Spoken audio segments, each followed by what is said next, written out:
El proceso económico, fases fundamentales. El proceso económico representa el conjunto de relaciones, actividades y fenómenos que estructuran la vida económica de una sociedad. No se trata de hechos aislados, sino de un sistema organizado que permite transformar recursos en satisfactores de necesidades humanas.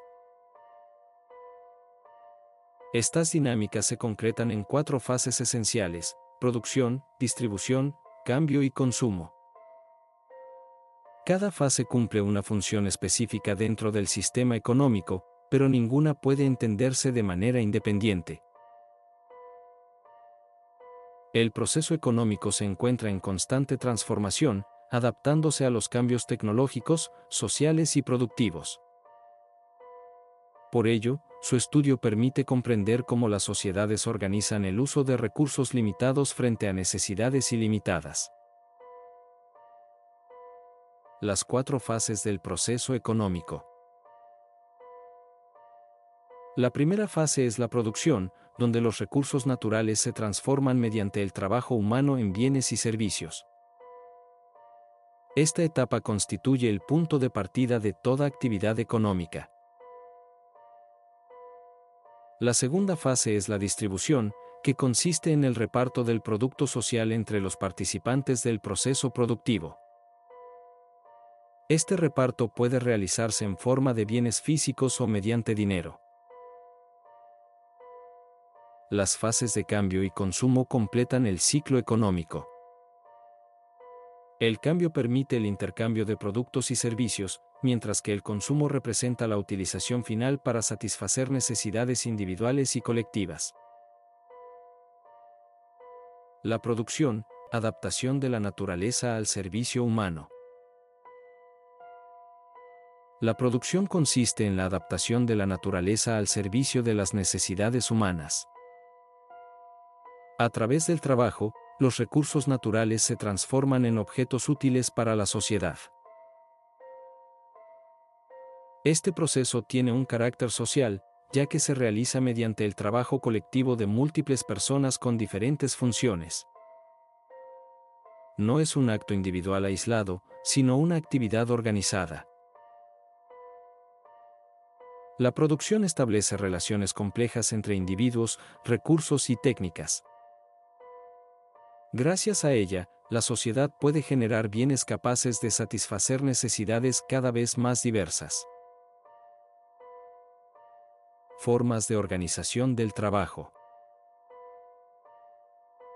La organización del trabajo define cómo se coordinan las personas dentro del proceso productivo. Una forma básica es la cooperación, donde todos realizan las mismas tareas sin jerarquías. La cooperación simple introduce distintas fases dentro del proceso productivo, aunque los trabajadores continúan desempeñando tareas similares. Existe separación de etapas, pero no de funciones especializadas. La división del trabajo implica la especialización de actividades. Esta forma aumenta la eficiencia productiva y marca el inicio de procesos económicos más complejos. Ejemplo práctico, del algodón a la prenda. En la cooperación, todos los trabajadores participan en la siembra y cosecha del algodón sin diferenciación de tareas. No existe especialización ni funciones diferenciadas. En la cooperación simple, unos siembran, otros cosechan y otros preparan el algodón. Las tareas son intercambiables, aunque se reconocen distintas fases del proceso. Con la división del trabajo, aparecen especialistas como tejedores, tintoreros y costureros. Esta especialización incrementa la velocidad, la calidad y la eficiencia de la producción. El problema económico fundamental. El problema económico fundamental surge de la escasez de recursos frente a necesidades ilimitadas. Toda sociedad debe decidir cómo organizar su producción. Las preguntas centrales son qué producir, cómo producir, cuánto producir y para quién producir. Estas decisiones dependen de factores económicos, sociales y tecnológicos. Resolver este problema implica analizar recursos disponibles, métodos productivos y capacidades de consumo. De estas decisiones depende el equilibrio del sistema económico. Caso real, la pandemia y el mercado de mascarillas. Durante la pandemia de COVID-19, las mascarillas ejemplificaron el problema económico fundamental. Al inicio, la alta demanda y la baja oferta generaron escasez y precios elevados. Con el aumento de productores, la oferta creció progresivamente. Esto permitió estabilizar precios y mejorar la disponibilidad del producto. El caso demuestra cómo la oferta y la demanda regulan qué, cómo y cuánto producir. El mercado se ajusta dinámicamente para satisfacer necesidades urgentes. La distribución, reparto del producto social. La distribución consiste en el reparto del producto social entre diferentes grupos sociales. Este reparto puede realizarse mediante bienes físicos o dinero. En sentido restringido, el producto permanece dentro de la comunidad productora. Es común en economías de autoproducción agrícola. En sentido amplio, existe interdependencia entre sectores productivos. La distribución conecta ramas económicas distintas dentro de un sistema integrado. El cambio, intercambio de productos y servicios. El cambio es el intercambio de productos mediante trueque o dinero.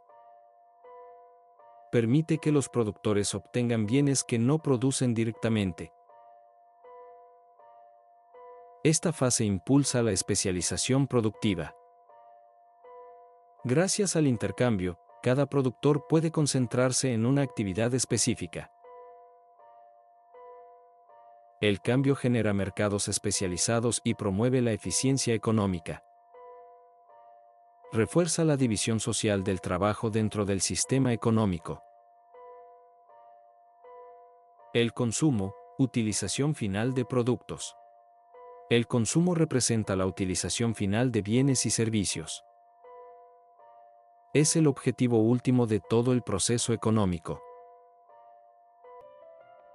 Durante el consumo, el bien deja de circular socialmente y se convierte en propiedad individual. El consumidor selecciona y disfruta el producto adquirido.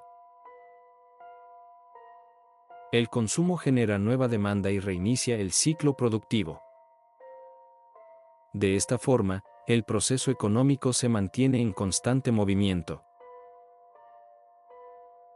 Distinción, bien, producto y mercancía.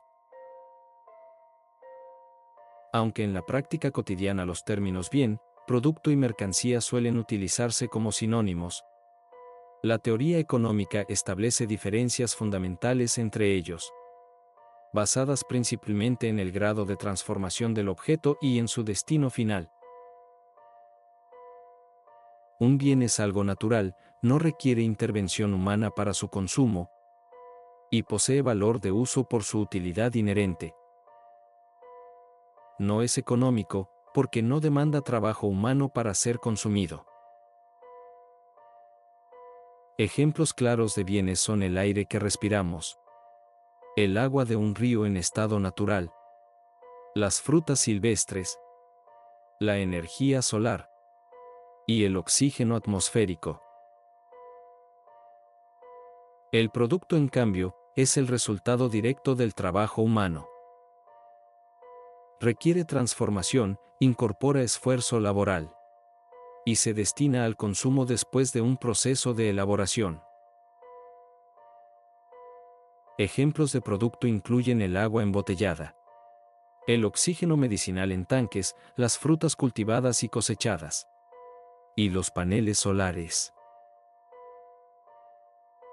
Finalmente, La mercancía es un producto que incorpora trabajo, pero cuyo destino específico es el cambio o el intercambio.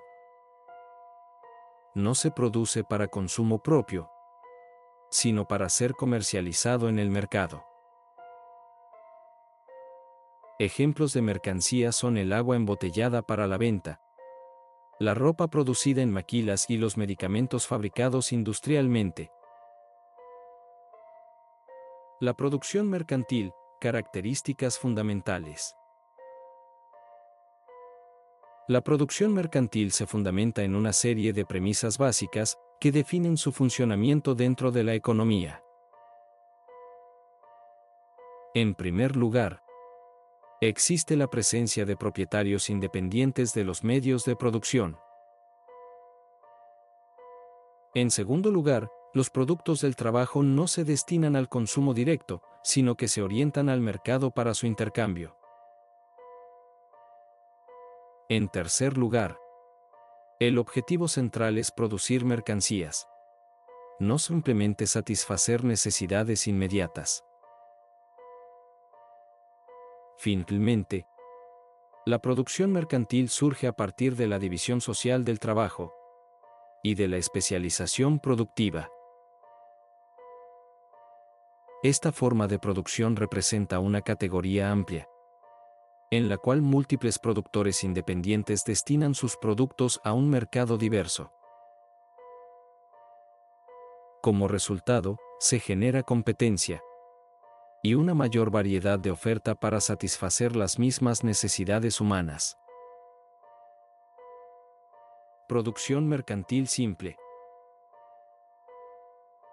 La producción mercantil simple se caracteriza por el predominio del trabajo familiar. El trabajo es realizado principalmente por campesinos y artesanos, utilizando únicamente la fuerza de trabajo familiar, sin contratar mano de obra externa. Los productos del trabajo pertenecen completamente a la familia productora, que mantiene control total sobre su producción y su destino. El intercambio es limitado, ya que solo se intercambia el excedente o sobrante de la producción. La prioridad es el consumo familiar, y únicamente el surplus se destina al cambio. Este tipo de producción caracteriza economías de pequeña escala, donde la unidad familiar constituye el núcleo productivo. Predomina en sectores agrícolas y artesanales tradicionales, y representa formas económicas precapitalistas, que aún persisten en muchas comunidades rurales. Producción mercantil capitalista. La producción mercantil capitalista se caracteriza, en primer lugar, por la separación entre propiedad y trabajo. Los dueños de los medios de producción no son productores directos, sino que su función principal es dirigir el proceso productivo y gestionar la empresa. En este sistema se contrata mano de obra asalariada.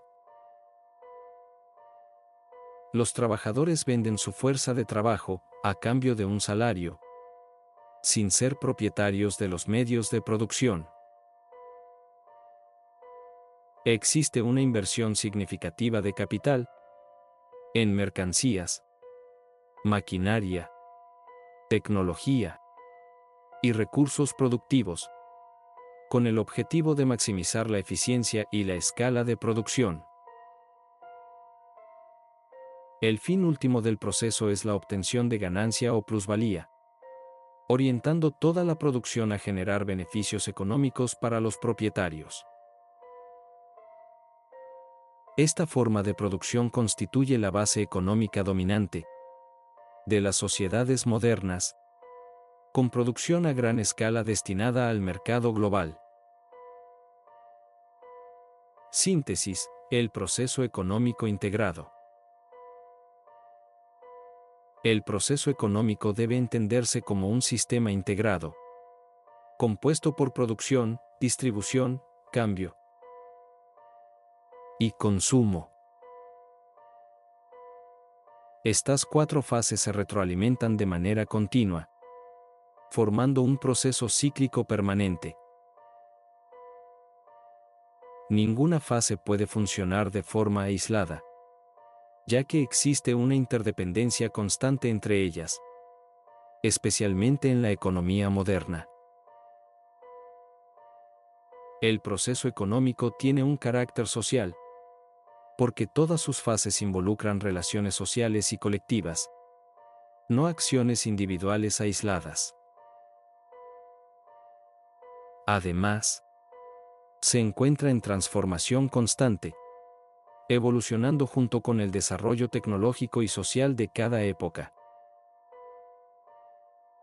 El objetivo final del proceso económico es la satisfacción de necesidades humanas diversas y la resolución del problema fundamental de la escasez, utilizando recursos limitados. Comprender este proceso integrado permite analizar fenómenos económicos, desde economías familiares simples hasta complejos sistemas capitalistas globales. La teoría del valor-trabajo.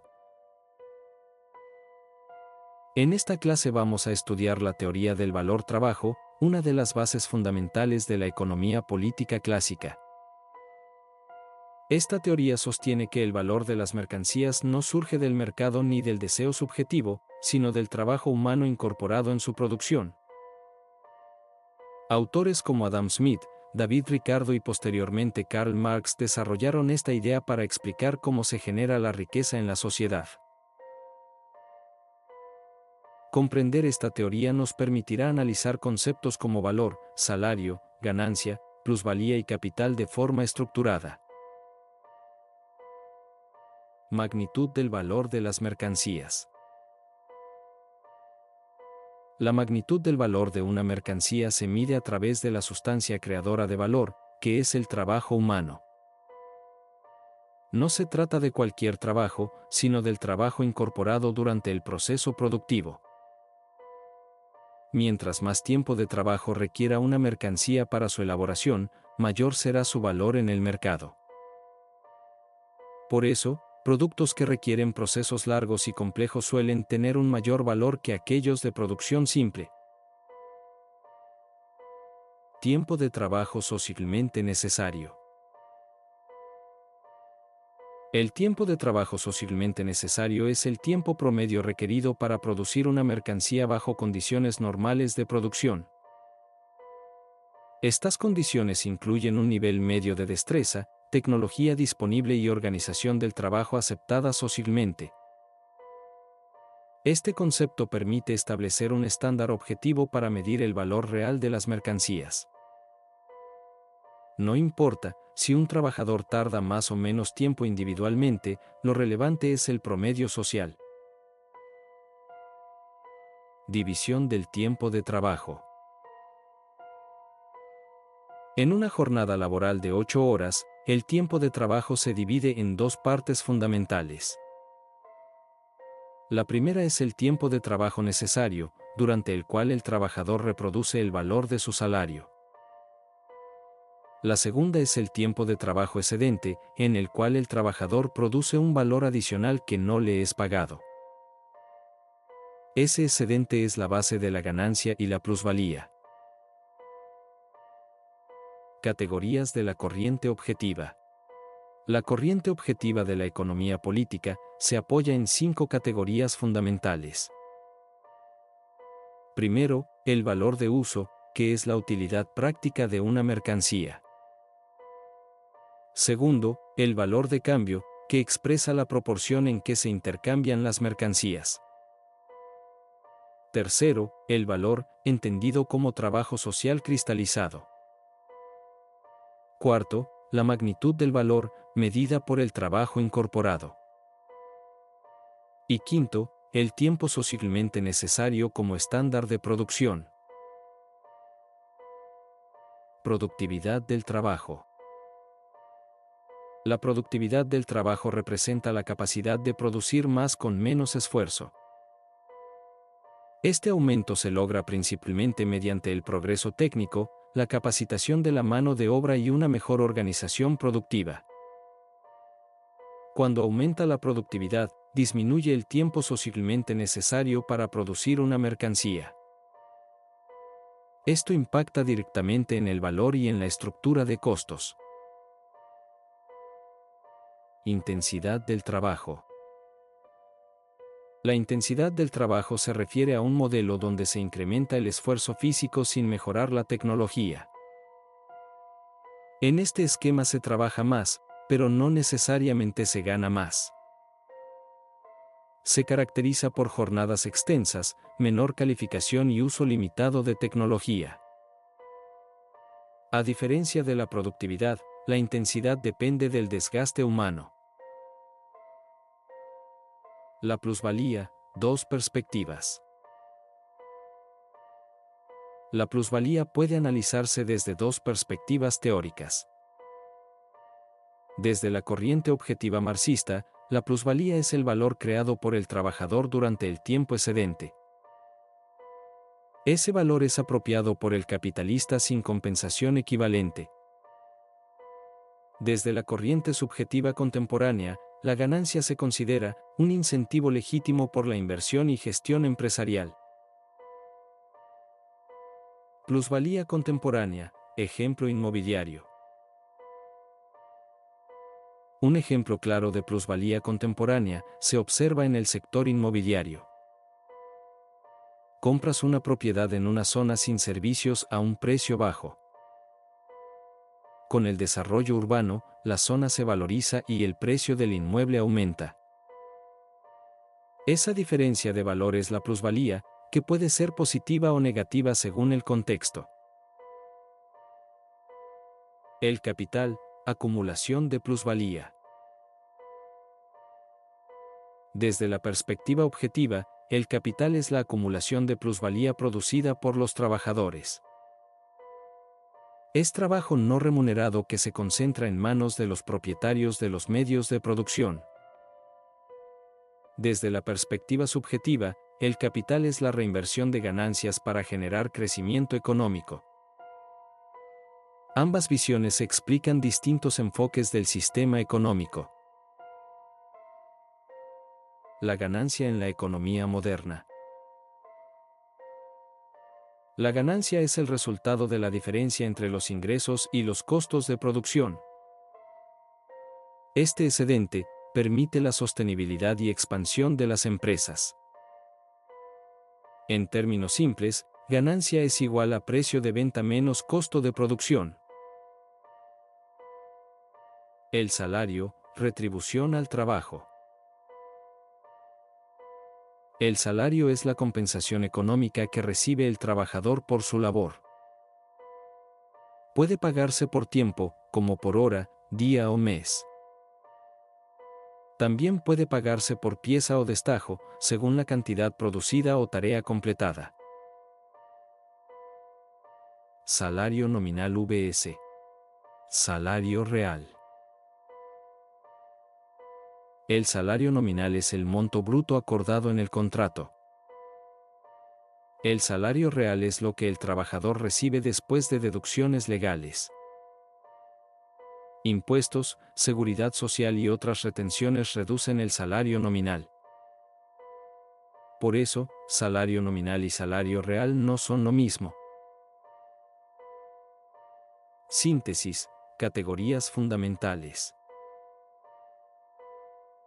Las categorías fundamentales de esta clase incluyen valor, salario, plusvalía, productividad y capital. Todas ellas permiten comprender cómo se organizan las relaciones económicas. Estas categorías explican la distribución de la riqueza en cualquier sistema económico. Reflexión final, aplicación práctica. Los conceptos estudiados no son abstracciones teóricas sin aplicación real. Nos ayudan a entender nuestra realidad económica cotidiana. La teoría del valor-trabajo permite analizar críticamente la generación de riqueza y las relaciones laborales. Estas herramientas son fundamentales para el estudio avanzado de la economía política contemporánea. Clase 10. Economía positiva y normativa explicada fácil.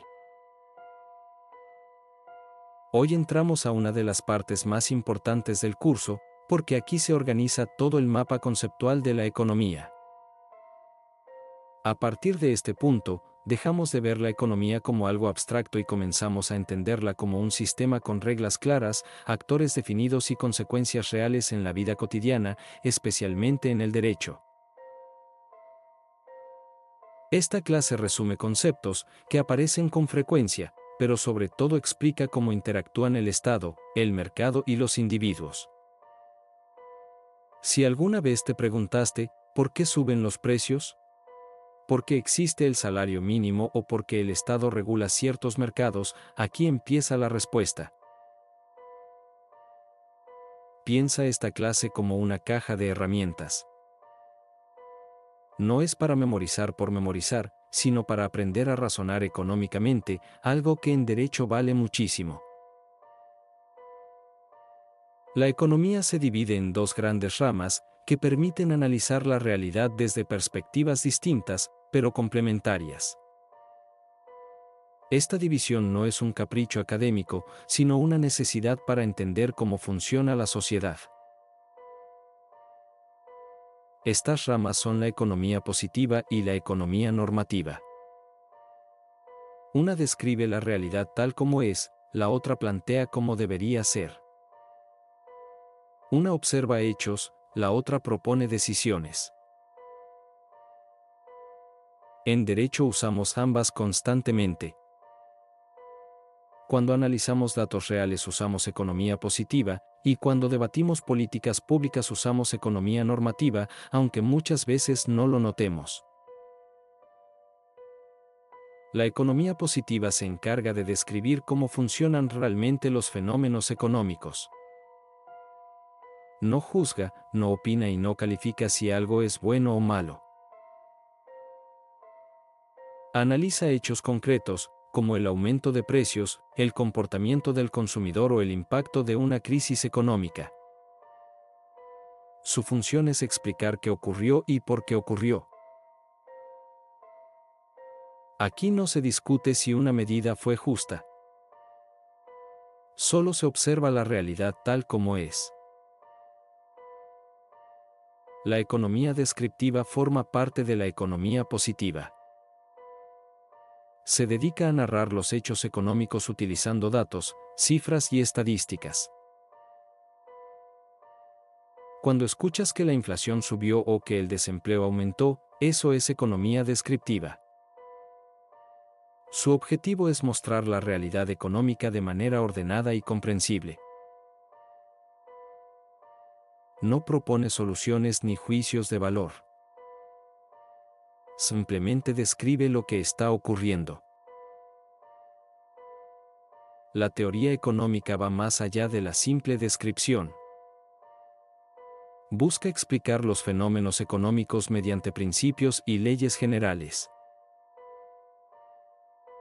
Para que una teoría económica sea válida debe ser coherente, consistente, objetiva y autónoma.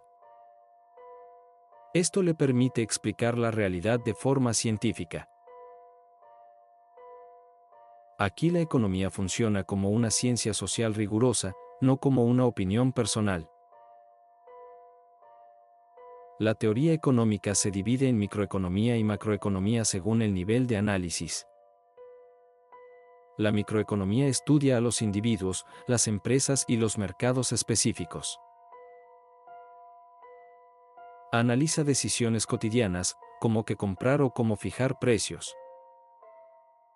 Es la economía del día a día. La macroeconomía estudia el sistema económico en su conjunto. Analiza inflación, empleo, crecimiento económico y Producto Interno Bruto.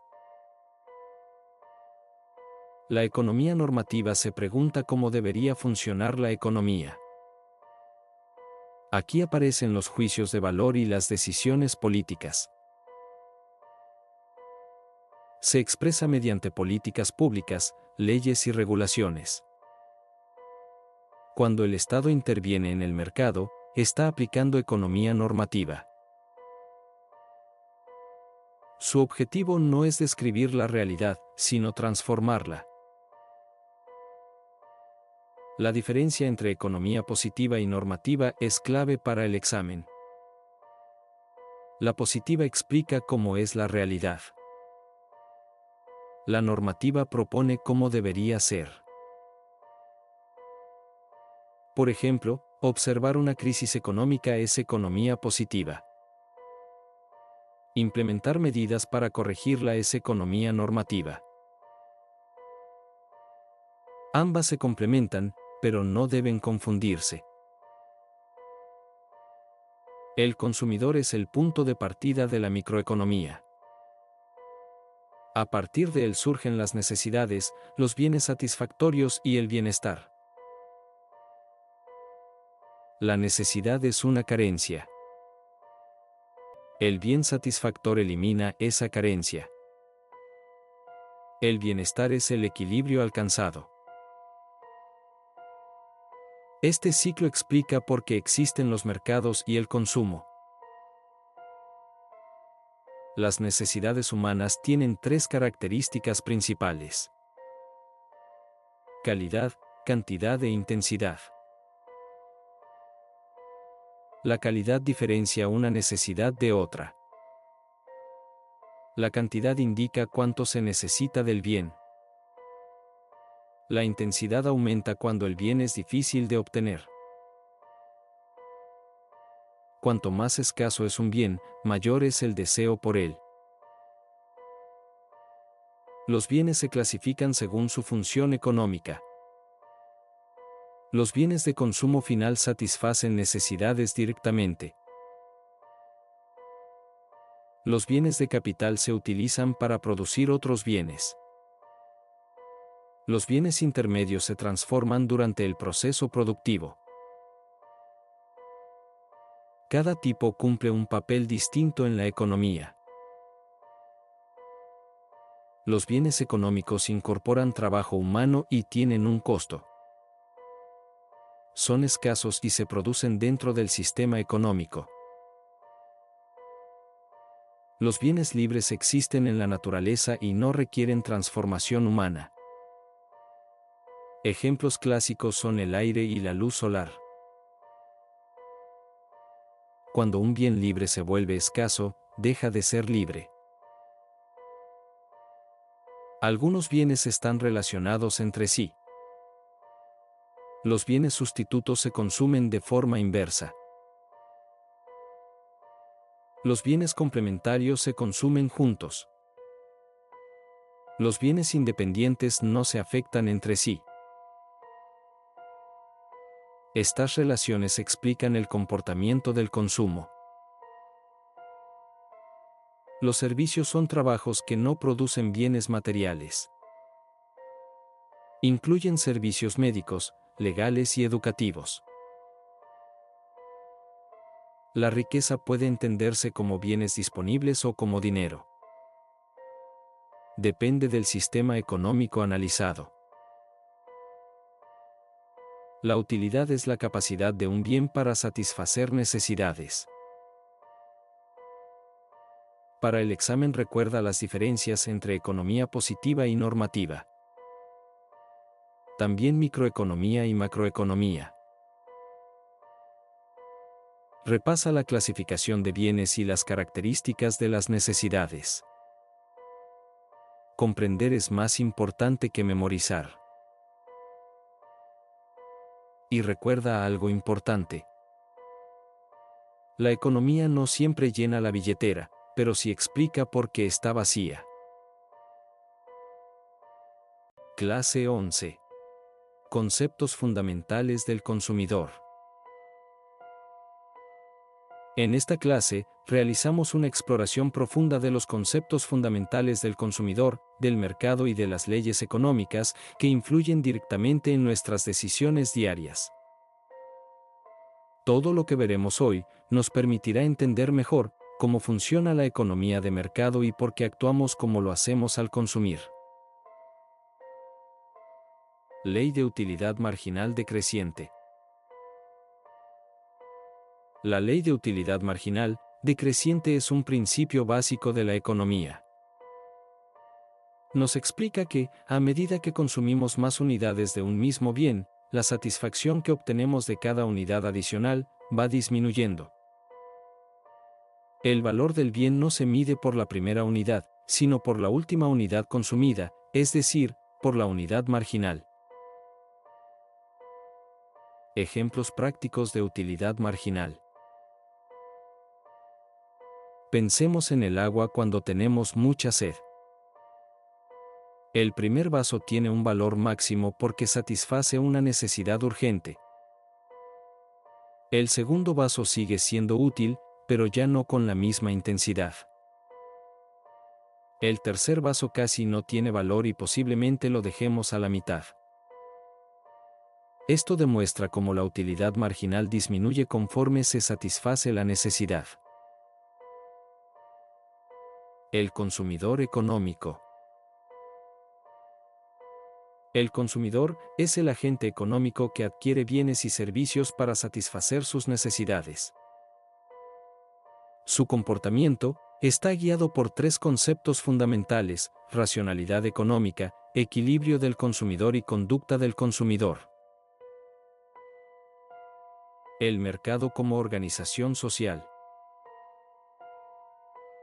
El mercado es una organización social, donde compradores y vendedores se encuentran para intercambiar bienes y servicios.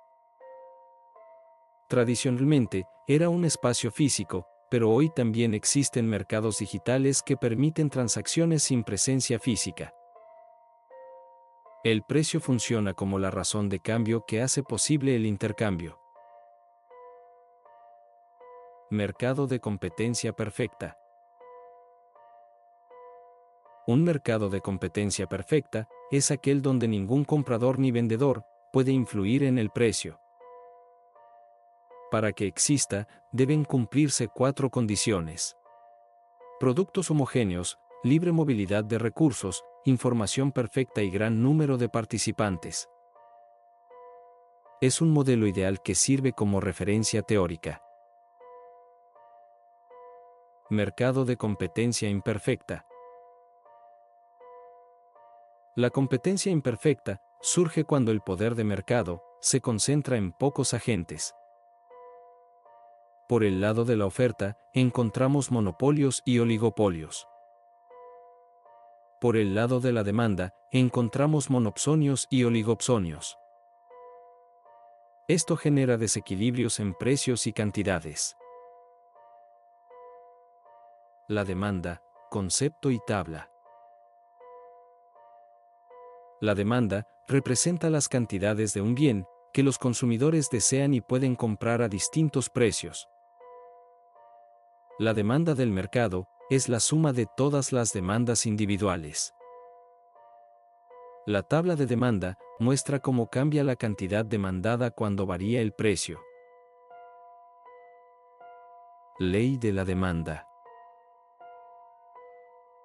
La ley de la demanda establece una relación inversa entre precio y cantidad demandada. Cuando el precio aumenta, la cantidad demandada disminuye. Cuando el precio baja, la cantidad demandada aumenta. Esta ley explica el comportamiento básico del consumidor. Ejemplos reales de la ley de la demanda. Cuando sube el precio de la gasolina, las personas reducen el uso del vehículo. Cuando bajan los precios de productos básicos, el consumo aumenta.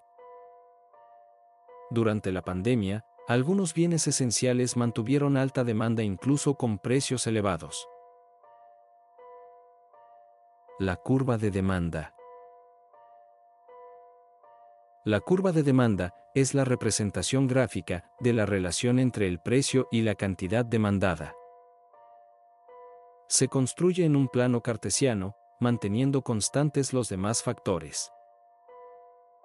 La pendiente negativa refleja la relación inversa entre precio y cantidad. Cuadrantes del plano cartesiano. El plano cartesiano se divide en 4 cuadrantes.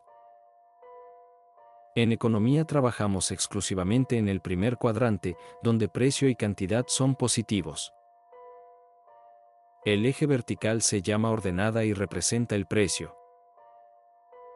El eje horizontal se llama abscisa y representa la cantidad. Próximos temas. En las siguientes clases, abordaremos la curva de oferta. Analizaremos el punto de equilibrio del mercado. Estudiaremos situaciones de escasez y excedente. Aplicaremos estos conceptos mediante ejercicios prácticos. Síntesis de conceptos clave. En esta clase revisamos 4 ideas fundamentales. La utilidad marginal decreciente. El consumidor racional. Los distintos tipos de mercado. Y la ley de la demanda. Estos conceptos explican cómo se forman los precios y cómo se toman decisiones económicas. Preparación para la próxima clase. Para la próxima sesión revisen el material sobre oferta y demanda. Practiquen graficar puntos en el plano cartesiano. Avancen en los ejercicios de la guía de laboratorio. En la siguiente clase completaremos el análisis del mercado y encontraremos el punto de equilibrio. Clase 12, oferta y demanda, desplazamientos y equilibrio de mercado, explicado fácil. Hoy vamos a amarrar 2 ideas que parecen simples, pero gobiernan medio mundo, oferta y demanda. Son la gramática del mercado. Si usted entiende esto, entiende por qué sube el pollo, por qué baja un teléfono con el tiempo y por qué a veces hay filas, escasez o ofertas que desaparecen en 5 minutos. En microeconomía, la demanda representa lo que la gente quiere comprar y la oferta lo que las empresas quieren vender. Y el punto de choque es el precio. El precio es la señal que coordina decisiones sin necesidad de que nadie mande formalmente. El sistema de coordenadas cartesianas. Antes de hablar de curvas, necesitamos el mapa. El plano cartesiano es nuestra herramienta para dibujar relaciones económicas. 2 ejes, un origen, y listo, ya podemos ver cómo se comporta un mercado. Eje Y, precios. Eje X, cantidades. En economía casi siempre trabajamos en el primer cuadrante, porque no hay precio negativo ni cantidad negativa en la vida real normal. La tabla de demanda. Para graficar demanda, primero organizamos los datos. Una tabla que diga, a tal precio, la gente compra tal cantidad. Es como pasar de chisme a evidencia. Y aquí sale la esencia, relación inversa. Si el precio sube, la cantidad demandada baja. Si el precio baja, la cantidad demandada sube. Construyendo la curva de demanda, ahora convertimos la tabla en puntos. Cada par, precio, cantidad, se vuelve una coordenada en el plano. Marcamos todos los puntos y los unimos suavemente. El resultado típico es una línea descendente de izquierda a derecha. Eso visualiza la ley de la demanda. Y ojo, no es magia, es conducta humana básica. La ley de la demanda. La demanda tiene 3 rasgos para memorizar. Primero, relación inversa, precio arriba, cantidad abajo. Segundo, pendiente negativa, la curva baja. Tercero, la curva es convexa al origen. Normalmente no es una línea perfecta, porque la sensibilidad al precio cambia. La idea práctica: compramos más cuando algo está más barato. Y compramos menos cuando algo se pone caro o lo sustituimos. ¿Por qué la demanda nunca llega a cero? Esta diapositiva es bien filosófica. La curva de demanda nunca toca el origen porque el consumo es constante, siempre hay alguna necesidad, algún deseo, algún sustituto.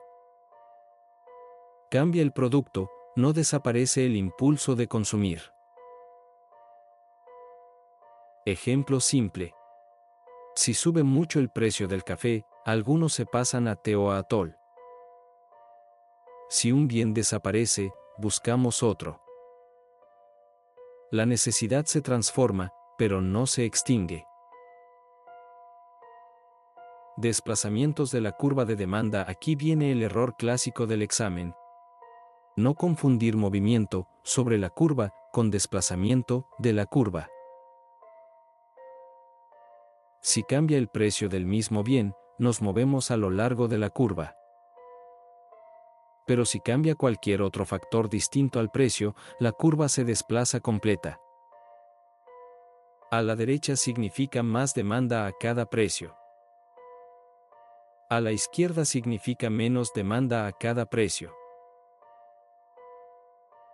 Factores que desplazan la demanda. 4 factores para tenerlos en la bolsa. Ingresos. Precios de bienes relacionados. Gustos y preferencias. Y tamaño del mercado. Si sube el ingreso de muchas familias, por ejemplo por temporada alta o por bonos, la demanda puede moverse a la derecha. Si sube el precio de un sustituto, también puede aumentar la demanda del bien alternativo. Y si un producto se pone de moda, aunque no tenga sentido, igual se vende más. La oferta, el otro lado del mercado. Ahora cambiamos de lentes, del consumidor al productor. La oferta es lo que las empresas desean producir y vender. Y su principio es distinto, relación directa con el precio. Si el precio sube, producir se vuelve más rentable y las empresas tienden a ofrecer más. Si el precio baja, se aprieta el margen y se ofrece menos. La ley de la oferta. La ley de la oferta se resume así. Precio arriba, cantidad ofrecida arriba. Precio abajo, cantidad ofrecida abajo. En el gráfico, la curva de oferta suele tener pendiente positiva. Sube de izquierda a derecha. Esto no es bondad empresarial, es lógica de costos y ganancias. Comparando demanda y oferta. Aquí es donde usted ordena el cerebro. Demanda, relación inversa, pendiente negativa, perspectiva del consumidor, objetivo comprar barato. Oferta, relación directa, pendiente positiva, perspectiva del productor, objetivo vender al mejor precio posible. Y el mercado funciona porque estas fuerzas son opuestas y complementarias. Uno presiona hacia abajo, el otro hacia arriba. El equilibrio aparece como una especie de acuerdo sin firma. Factores que desplazan la oferta. La oferta también se desplaza por factores distintos al precio. 3 claves. Costos de factores productivos, tecnología y número de empresas oferentes. Si suben salarios, materia prima o energía, producir cuesta más y la oferta tiende a desplazarse a la izquierda. Si mejora la tecnología, se produce más con menos esfuerzo y la oferta se desplaza a la derecha. Y si entran más empresas, aumenta la oferta total y el precio tiende a bajar. El papel crucial de la competencia. Esta diapositiva es oro para economía del derecho. Porque competencia es un tema jurídico también, reglas, permisos, barreras de entrada, monopolios, prácticas anticompetitivas. El ejemplo de las mascarillas durante pandemia lo ilustra perfecto. Al inicio, poca oferta y alta demanda, precios por las nubes. Luego entraron más productores, aumentó competencia, se llenó el mercado, y el precio bajó. Lección clave. La competencia disciplina el precio y protege al consumidor. A mitad de esta clase le recuerdo. Si este material le está sirviendo, dele like y suscríbase al canal, porque aquí estamos haciendo derecho con cabeza económica. El equilibrio de mercado. Cuando graficamos demanda y oferta juntas, se cruzan. Ese punto es el equilibrio. Ahí el precio hace que la cantidad ofrecida sea igual a la cantidad demandada. El equilibrio tiene tres lecturas: precio de equilibrio, cantidad de equilibrio y punto de encuentro entre intereses de consumidores y productores. Y ojo con lo importante: el equilibrio no es para siempre. Si cambian ingresos, costos o preferencias, el equilibrio se mueve. Puntos clave para recordar: 5 balas para cerrar, como si fuera repaso pre-examen. Primero, la demanda es inversa. Segundo, la oferta es directa. Tercero, las demandas son ilimitadas, por eso la curva no toca el origen. Cuarto, la competencia regula precios. Quinto, el precio es el gran regulador del sistema. Y le dejo una anécdota típica de la carrera de Derecho en Guatemala. Cuando uno empieza, cree que todo se arregla con un artículo. Después descubre que el mercado no le hace caso a su artículo si los incentivos están al revés. Por eso economía del derecho es tan útil, porque le enseña a ver el motor detrás de la norma. Y el chiste para cerrar. El economista dice, todo depende. El abogado dice, depende, pero con fundamento. Y el juez dice, depende del expediente. Listo. En la próxima clase seguimos avanzando con oferta y equilibrio con más ejercicios, para que esto no se quede en teoría.